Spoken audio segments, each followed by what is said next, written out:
Hi guys, I'm back. I had to cut the other video short because again YouTube has 15-minute YouTube pieces unless you do all this verification process, and I haven't decided to do that yet. But look who jumped on my shoulder, Pueblo. She was tired of sitting in this seatbelt while I was talking for the past 15 minutes, and this is her usual spot when I'm at home videoing. So she likes to be in the videos. Like I said, she's my co-host. And so back to where I got cut off is, yes, so just like Kamala Harris is saying, making it known that she was bused to school, I was bused as well. This is in the 70s. So I was bused when right next door, it must have been the zoning process, but I'm telling you, it was all on the same land. Like the developers made half the land projects and the other half regular rent for, you know, people that work regular jobs like my parents and stuff. But then you have people that, you know, low income, just like how they're doing now with apartments, but it's now what they're doing in an area. Pueblo, I'm gonna put you back in the seatbelt. Sit up. Okay, be good. I know it's 15 minutes. 15 more minutes, then we'll go home, okay? So, yes, it was one big piece of land, but now what developers are doing with these high-rise apartments that's in you know, up and coming, they set aside some apartments for low income and affordable income, and the rest is high market rate. So, you know, it was the same thing, except that we were split by a big open field, which all the kids played for both sides, and a basketball court, and, you know. So, that's in my book, The Crazy on the Inside of Me with a Dash of Hope, and it's also in my first book, The Loveless Daughter, which was written 10 years ago. So I put some of the same stories in my new book only because the time between the two books is so long. But my first book has its own gems, so I'm gonna republish that one. So, okay, I got sidetracked with Kamala Harris, but getting back to me and my daughter's estrangement story. So we only had one conversation, and we stood there about 40 minutes. I kid you not, because we were just talking, but not arguing. Just letting it out. Like, I guess she came down here just to say, let's get this out on the table because your emails are off the chart and we just need to talk, and I need to let you know that I know you went through some things growing up, but I went through some things too. And when she told me the things that she felt that made her sad and unhappy, I was almost to tears. Like, I didn't want to actually cry, but I did when I got home. But, you know, it's our first conversation, and we agreed that we're going to stay in touch, she said, because I really want to know what's going on with my brother, like when he gets out, and she'll check on him and all this stuff. And even though he has a cell phone, he doesn't call anybody. He's isolated. So it's not due to, oh, I don't care about people. It's like if you call him, he'll talk, but he's not the type to pick up the phone and say, oh, let me call my sister, let me call my mother, let me call my family. But my family takes it as he's an adult. He can call, but they don't understand his illness. And my father and stepmother did actually go to one of his visits years ago, and they still don't get it. They still don't get the seriousness of the mental illness. They thought, oh, he'll come out and be fine. He tries to be fine, but like I said, things happen and end up back in the hospital. So I guess this video won't be as long, but I just want to talk about estrangement. And I know I'm sitting in front of Wendy's and people is here for lunch, and I know I look crazy talking on the phone with Pueblo on my back, but hey, she's my prop, she's my co-host, so I don't care. Crazy on the inside of me, huh? But I'm not really crazy, y'all. Or am I? No, stop. But estrangement in families is very serious, but when you can't get to a point of making it right with your children, especially, you know, you have other families that are estranged from you, but your children, who you birth, are important to make all your children feel loved by you, their parent, me, their mother. And, you know, I've been helping my son because of his illness and everything, you know. And I was thinking my daughter was fine in New York, just living her life, but apparently she wasn't. But she's doing her thing now. She's living life, you know, single, you know, just, you know, living her life. And I might get some grandchildren one of these years, but not right now.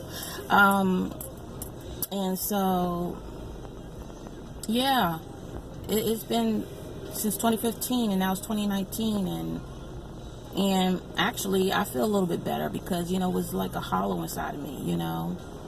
But it's like every time me and my daughter talk, I used to bring up the past and bring up my family's past, and, you know, she got tired of hearing it, which is understandably so. But, you know, unless you get help with therapists and support groups, you know, have those people as an outlet to talk to when you don't have real friends and family to talk to that understand, you know, you have to let it out somewhere. So I told her from this point forward, I said, you know, you don't have to worry about me having these little rants and stuff. We'll just talk civil and hi, how you doing, you know, and hopefully visiting more. And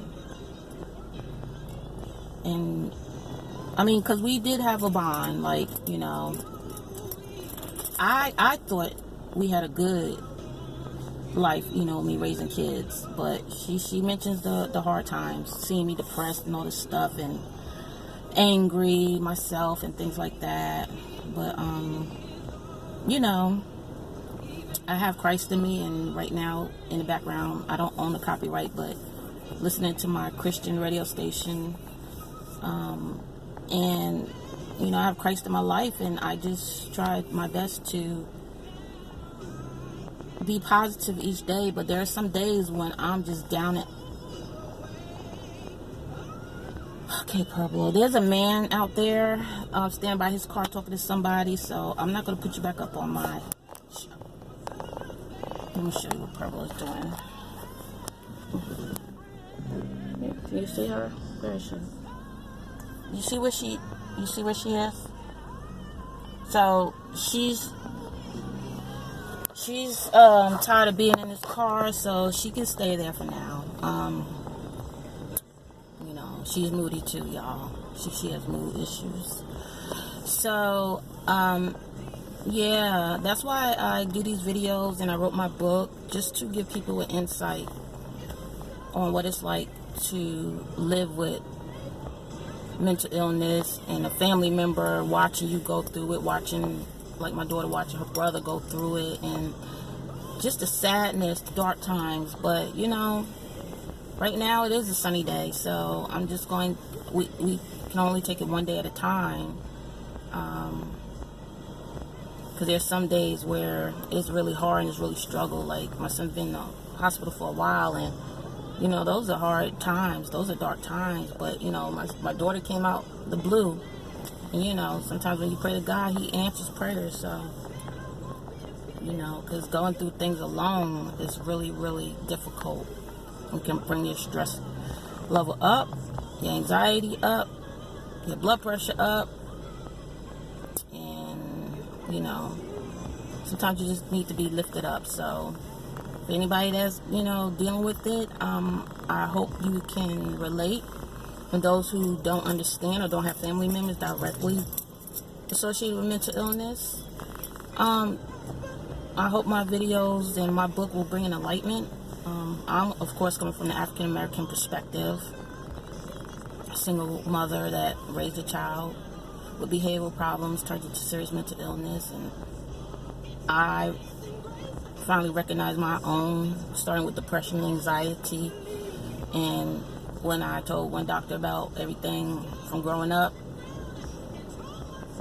to then current in 2015, he diagnosed me with bipolar. So, and now my daughter's a therapist and understands the field. And by the way, she went into social work, because when my son was growing up, she even said that she wants to help people like him. So she has a passion for it and everything. But now she says, I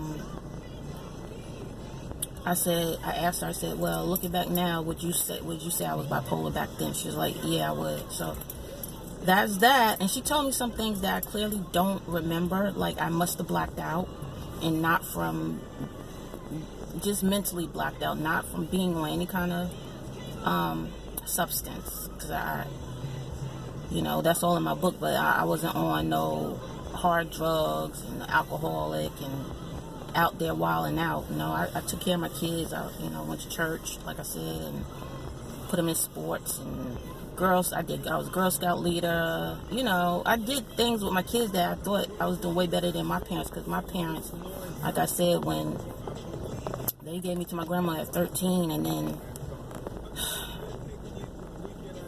it's in my book. So if I tell you everything now, you won't have a reason to buy my book. And it'll be an ebook first, and that's coming out July 2nd, guys. So please go to Amazon.com July 2nd and purchase my book, and then I will get my hard copy out sometime in the fall. So that's it, and it's under 15 minutes. And